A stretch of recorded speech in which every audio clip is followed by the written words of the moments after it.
Welcome back, folks. Well, did you know that you and me, we all have the power to save a life? Well, today we have Edwina Garza here to talk to us a little bit more about how we can do just that. Yes, thank you. So thank you. So tell us a little bit about the Texas-Oregon Sharing Alliance. Sure. Our mission is to save lives through the power of organ donation and offer every family that opportunity to save lives and to leave a legacy of life for other people who are so desperately in need. 22 people pass away every day, and we have the power to impact 8 lives as organ donors. We can affect the lives of almost 50 people through eye and tissue.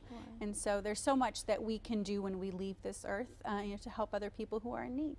Wow. And so we said before that there are 11,000 people in Texas need an organ transplant, and you had just mentioned a little bit ago that that's 4,000 in like the south kind of Texas area. Correct. Yeah, in our service area, we're from TOSA's in San Antonio and Austin, and of course here in the Valley. And there's about 4,000 people who are waiting for a transplant, and so many of them are waiting for a kidney. Wow. And so it's really important, especially in our community. So many people, we just heard about the need for education on diabetes.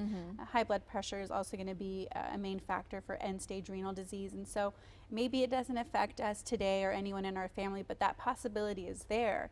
And if we would need a transplant, of course, you and I would want someone to help us out, and without a donor, there is no transplant. So that's why it's important for us to consider giving, because if we are on the receiving side, we want someone to help us out, and unless we register and become donors, then there is no transplant. Right, exactly. And that was going to be my next question is registering. And is it something as simple as, checking it on your ID, or is it, how does that work? There's a bunch of different ways to sign up. We're trying to make it as easy as possible so that wherever you are, if you're watching on the next commercial break, you can go online, donatelifetexas.org. Of course, when you go get your driver license or your ID, that's where so many Texans are signing up to be donors.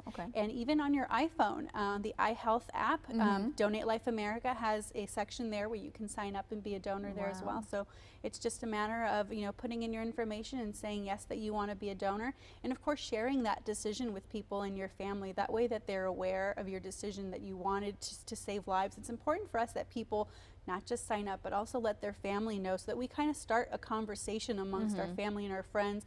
Well, what is it that you want to do? Well, I want to do. And that way we can kind of have a better discussion. And when we come in and let the family know that their loved one made this really great decision to save lives, they aren't surprised. They're like, yes, we remember that conversation. We talked about this. Wow. And so how does the Alliance work per se? Now, is it somebody who needs help that they go in and they request, or is it if somebody who wants to donate, they go in themselves too and say, I'd like to donate? So great question. For us, what we do is we talk to the families about donation once their loved one has passed away. So we are working in the hospitals, and once that patient has legally been declared deceased, that's when we're going to see if they're registered, of course, and if they're not, then we offer the family the opportunity for donation.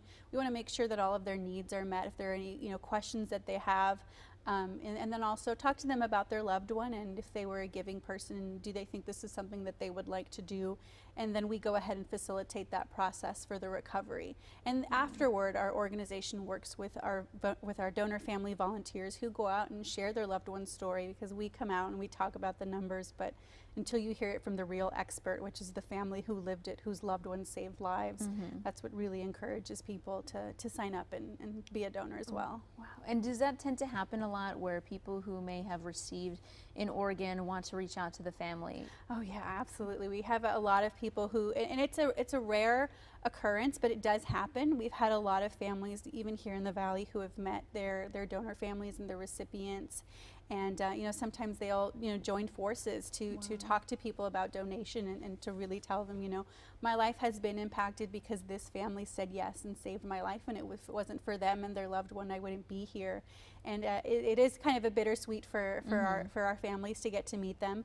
I worked with a donor family yesterday, and they said, we haven't written our letter yet because we don't know what to say. We don't want the recipient to feel nervous, but we do look forward to that day to be able to say, we hope you're okay, and this is what our daughter would have wanted. Wow, that's amazing. And I know they have a lot of those videos that go out online of where they're meeting the families, and it's so touching to be able to know that after a tragedy of whatever it may have been, there's a that positive outcome, or you were able to touch someone and help someone in need even It after is, being gone. Yeah, we've been a part of some of those meetings, and to see that reunion, is so beautiful, that the family has maybe received a letter, or maybe they were able to connect and both decide that they want to speak on the phone, and so you have that connection. But then when you finally meet it, to see that the gift that your loved one has gave is really doing amazing things is really great for these families, and to know they're continuing to live on, and it's a really an amazing feeling for both families. Most definitely.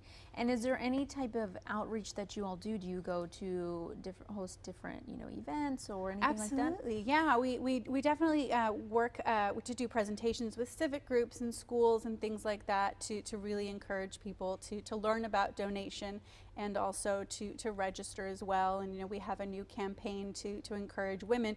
The U.S. Department of Labor says that 60% of the time women are the ones that are making major health care decisions. Wow.